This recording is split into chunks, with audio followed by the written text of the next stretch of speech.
Hi everybody, new episode of PincheAls Garage at Sam's Garage. There goes Sam running away. Today we're going to be working on Grant's MK4 GTI. Say hi everybody. There you go. That's Grant. So today we're going to be doing coilovers. So pretty much you're going to jack your car up, make sure it's on jack stands on both sides, and then pretty much take your wheel off in the rear. And then this will expose the suspension. To do the rears, make sure you have a jack with you as well, because you're going to need it to compress the spring while you're working on it. But it's two 16s on top, and there's a 16 or a 17 on the bottom right here. There it is. You guys see that right there? Once you take those off, pretty much drops the suspension for you. You'll see the spring right here. Once you take the shock out, this spring will decompress, but this is why we need the jack underneath to keep it compressed, because you got to do it on both sides. Once you have both sides taken apart, you can lower the jack and then decompress the spring. That way it doesn't shoot out at you or doesn't drop the rear axle beam hard. You want it nicely dropped and safely. So let's get this started. Okay, so now on the bottom of the shock, it's actually a 16mm. If you guys want to see that right there, this is a 16 mil. You're going to need a box-ended wrench to hold one side while you break it loose with the other. Depending on how bad they are, sometimes you're gonna have to like hit them out with a hammer, but these are actually pretty good, so they come out pretty easy. On the top again, it's just a 16 mil.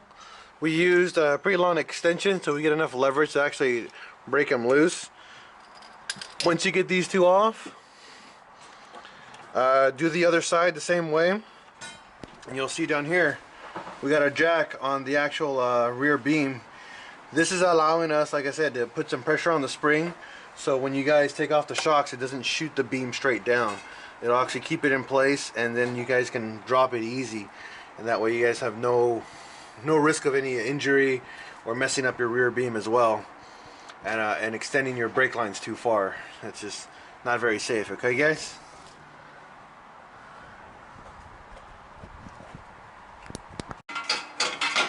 Okay, so the next part of this DIY, we are doing Raceland coilovers. The ride's a little rough on these coils, but this guy, I mean, he's coming from a 100% stock car with some pretty blown shocks, so this is actually going to be a pretty big upgrade for him. So what you're going to need to do for the rear, this is the rear set, and you're going to have this, obviously, two sets of these. What you want to do to start off is make sure you put the bottom locking plate all the way to the bottom. Same with the top perch. And what you want to do, since this is going to be a brand new set of coils, the springs haven't settled, so what you want to do is actually go about 5 to 7 threads on the rear.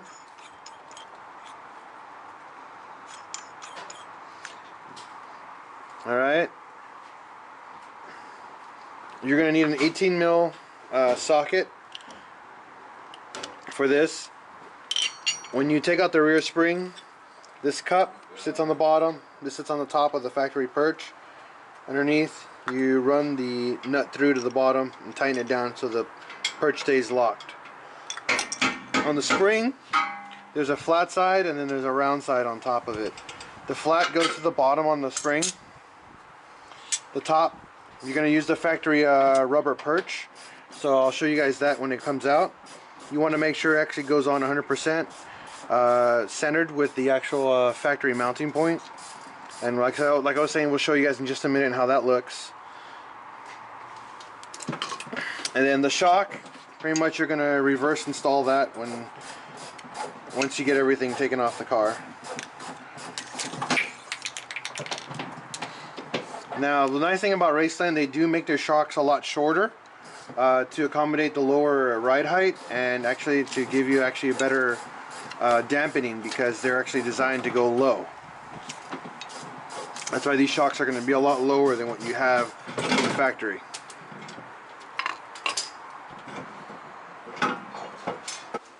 Okay, now that we have both sides removed, the next thing to do is to drop the springs. So Grant, can you lower the jack for me, please? Just let it go down slowly. And this is what you guys are going to watch, is the spring right here.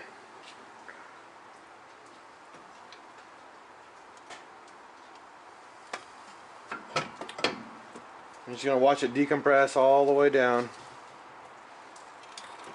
Alright, we're good there. And this is what I was talking about, that line. This is your ABS ring sensor. You don't want this to go all the way down because it'll just tug really hard on it. And then if you don't have enough room yet to yank it out, go further down.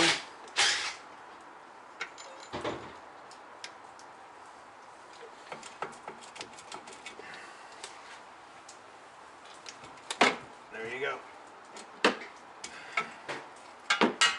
And that's how you remove the rear end. Now here's that perch I was talking about. And you guys will see right here, there's a little stopper right there. That stopper is where this actually has to sit on, right there. See that?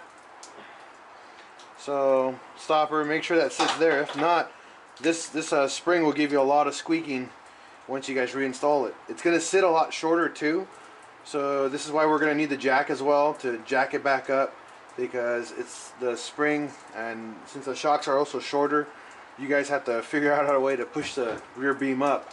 So with the jack, this will allow it to go up and actually center and actually mount the spring properly in.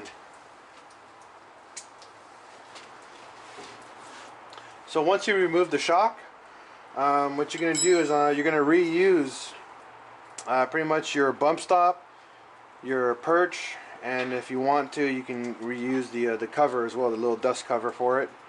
What you're going to need is a 16 mil wrench, and then you're going to need an adjustable wrench, or what we call a crescent wrench, to hold the top of this.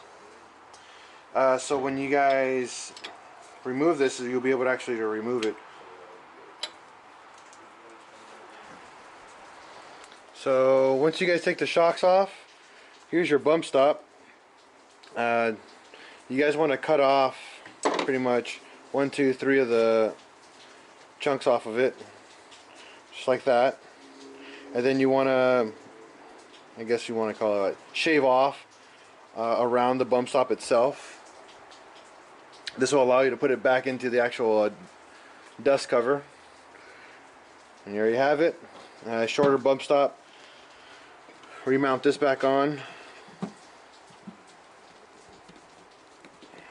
Let's get the shock back on there, the new one.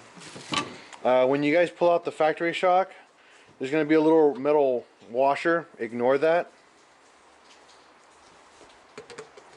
All the way down. Just keep going. Keep going. There you go. And then that nut, you're good to go. And that's how you replace these for the rear. We'll show you guys the spring mounting in just a minute. So, see if you guys can see this. Yep, right here. The little washer that they give you with the raceline coils. Make sure it's in here. It goes in only one way. They have a little indentation in here. Make sure that goes face down. So you're going to put your dust cap and your bump stop back in.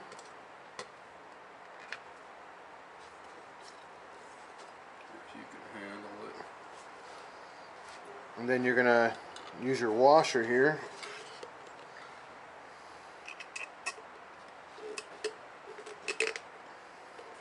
Mount that. Get your perch. Just like that.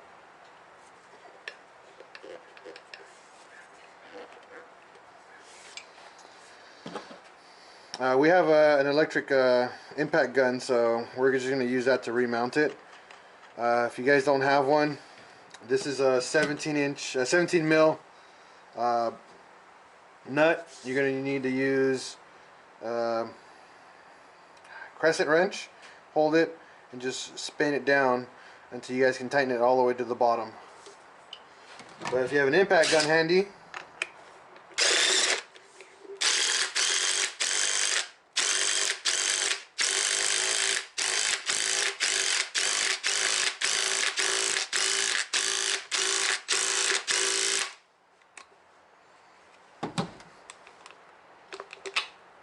good. Mounted that sucker on.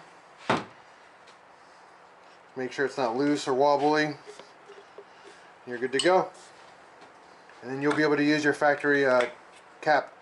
This is allowing, pretty much, if you keep these on and if you still have them, make sure you reuse them, because this will prevent the back perch from squeaking inside the cockpit. Alright, so now once you have your rear perch set to the height you guys want it at, and like I was saying, set it to a pretty like 5 to 7 threads on there, just because the springs still have to settle. So get that set, mounted back here.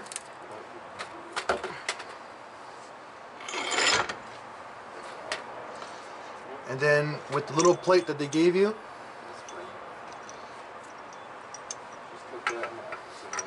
it goes down here at the bottom.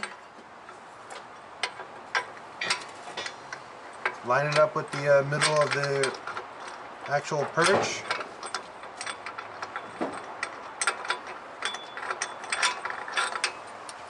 Thread it through. And this is an 18.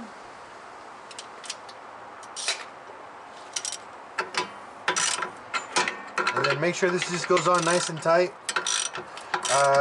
Rayson doesn't actually have a torque spec for it, so I recommend just good and tight. Yeah, tight enough. You know, even if the plate does fall, it doesn't cause any actual like issues with your suspension. It's just nice to have it there. So once you have that, you're gonna mount your spring. And remember, like I told you guys before, the top spring perch has a little indentation where it's supposed to stop. So make sure it's lined up properly on the spring. You're gonna reverse mount pretty much your shocks. The way you put them on, put them back on the same way. Once you get them on, we'll show you guys how to actually line it up, everything at the same time, because you have to actually do both sides at the same time on the rear because of the rear beam. Okay, now with both left and right sides already ready to get mounted, it's going to be easier with 2 people. You're going to have to jack it up. Make sure you put the jack right here.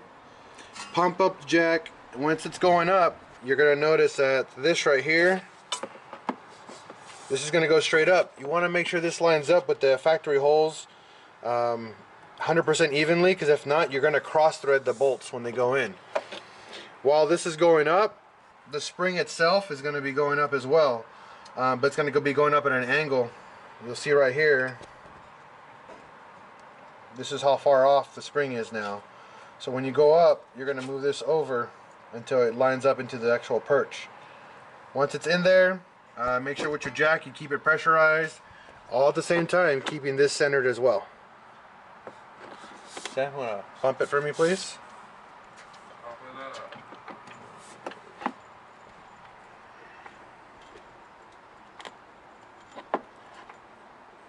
Keep it going.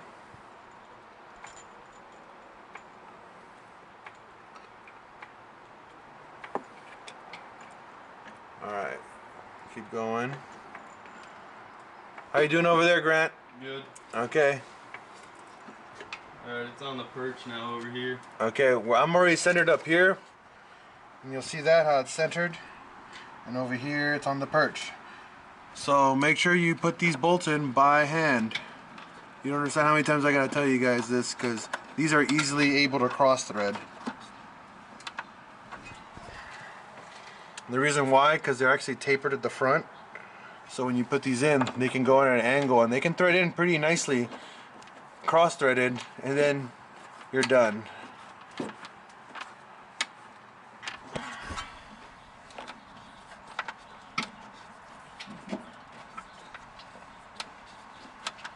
Yeah, this side's still gotta come up. Okay, pump it up, Sam. Because I'm already in over here on my side. How you doing? Good? A little bit more. That should be good. Alright. So once you get both sides actually bolted into place, and like I was saying, making sure the spring is in its perch, bolt everything down like it was, and tying it back down to factory specs. Go to VW Vortex and look up your torque specifications for all the rear suspension, and then we're going to show you next is the front.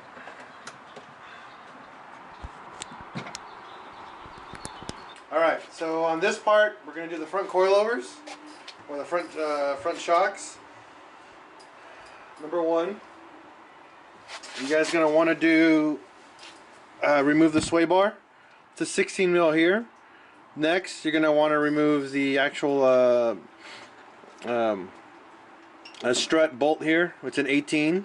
You're going to need two of them, 2 wrenches or 2 sockets to hold one side and remove the other one. Up here, you're going to need a T20 Torx to remove this bracket, and then make sure you remove or pull off the sensor wire off the actual strut here, so you don't get caught yanking it out. And then you're going to remove the ball joint down below. There's going to be 3 13 mil. We'll show you guys that in a little bit. And then after that, you're going to be able to take the top off. And on top, what size socket is this one, Sam? 21. Right here is going to be a 21 for the strut cap. We're going to remove that with an impact gun. You guys can use an Allen wrench and then take it off manually. It's just going to be a lot more work. That's for the new one. But we use the impact gun just to remove it.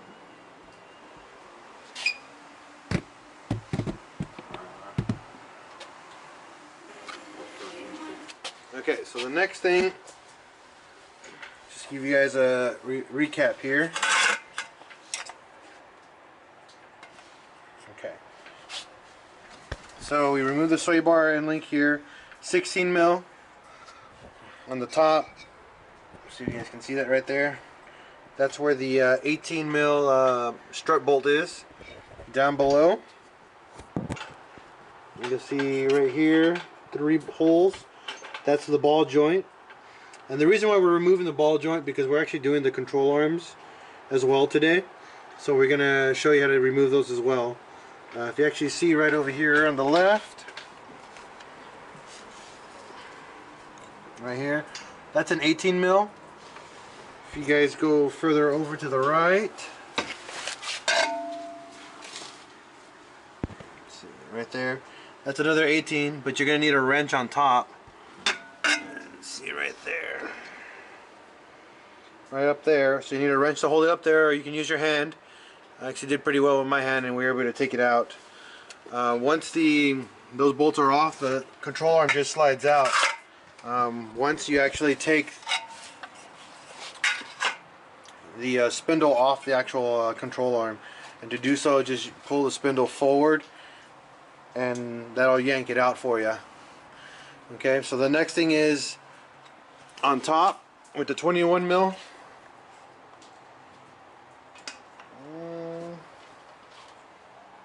Right here, 21 millimeter socket on top with an impact gun. Pull that straight out.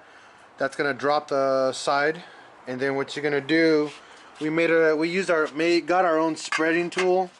Pretty much is a flathead screwdriver on a socket. and we jam it in back here.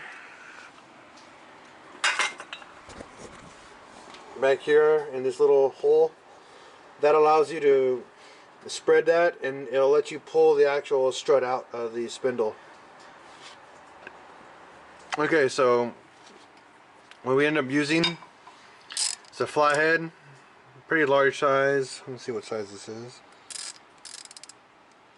1/4 inch. Doesn't really see what size flathead this is, but you guys can see there is what we end up using. So with this flathead, you cram it to the back with the ratchet, just like right here. Once you guys are able to pull this up like about a millimeter or two, you're able to bend this out. See it right there? You get another flathead and you want to pry this out of the way. Now this is just going to allow you guys to actually cram in the actual ratchet all the way in and crank it over, so you can pry open the spindle with a strut mount. Once that's done, just whack it with the mallet right here. Just keep going and going. Eventually it's going to go all the way to the bottom and it's going to just pop right out. Just like this. And at the top, you'll see, just take that nut off on top and it just drops and you guys are done pulling the strut out. We'll show you guys how to mount or assemble the new coilover together. Okay, so once with your strut out, we're going to need 21 socket here. Now you want to make sure the shock is pointing that way. You know, if you have a spring compressor, by all means compress it, take it apart, you're done.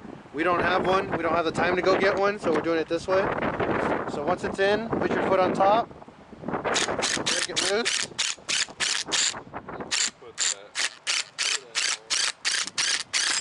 And that's it. Takes it off. Because all we need from here is just this one bearing.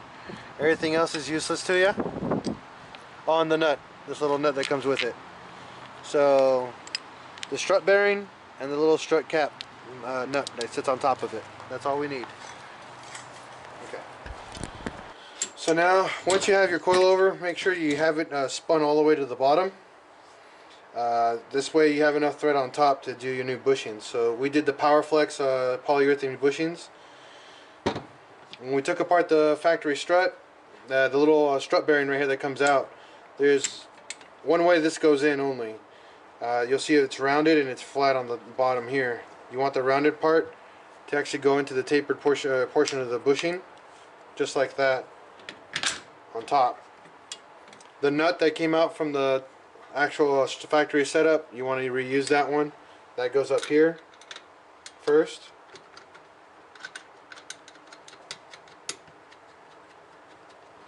So it sits in like that.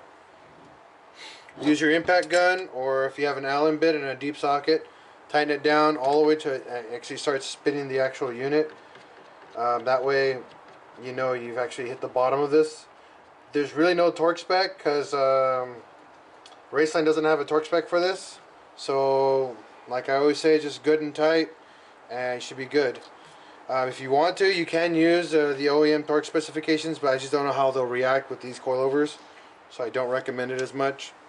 But we have, what is this, 60, 80 pounds of torque? We have this, so that's what we've been using.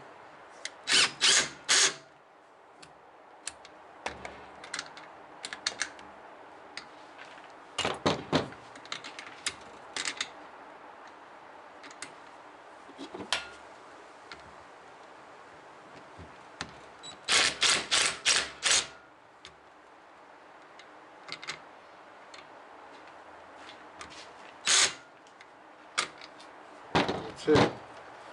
Once it's all the way down, make sure this doesn't wobble, but it spins, because that's what you want it to do, is make sure it spins freely. With the PowerFlex, they also give you a little silicone grease.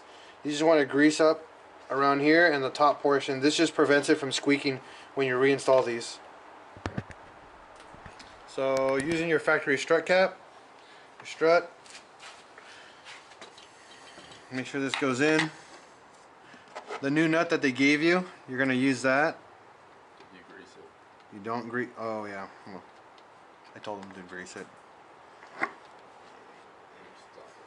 That torque it down with the impact gun. You're set. So where Grant's actually ratcheting right now is an 18, and right over here you'll see there's another 18 right on top, and then there's an 18 underneath at the bottom. There you are, right there. You're gonna need those two, and that'll yank out the that control arm right there for you. Once that control arm's out, I'll show you guys how to press these out. Now, one thing you do need is a press. I really don't know how to do it actually without a press. I've always had one, so yeah, just giving you guys a heads up. Alright, so we've remounted everything back in place. So there you guys can see that. So we mounted the new polyurethane bushings on the front. We use an R32 bushing on the back. The coilovers, since these are brand new coils, we're going to want to set these about halfway up so they can settle. Once they settle, pretty much readjust them to the proper height where he wants it. Make sure you look up your torque specs for the sway bar link, the control arm, the ball joint. Just make sure you reverse everything that you mounted. That way it's just pretty straightforward. If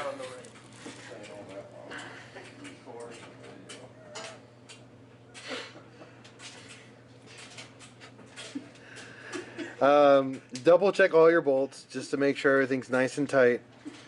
Make sure all the torque specs are set. Other than that, I mean, it's just reverse your whole process to reinstall it. If you guys have any questions for me, just hit me up on YouTube and ask me any questions you guys like. All right? Thank you. Thanks for watching.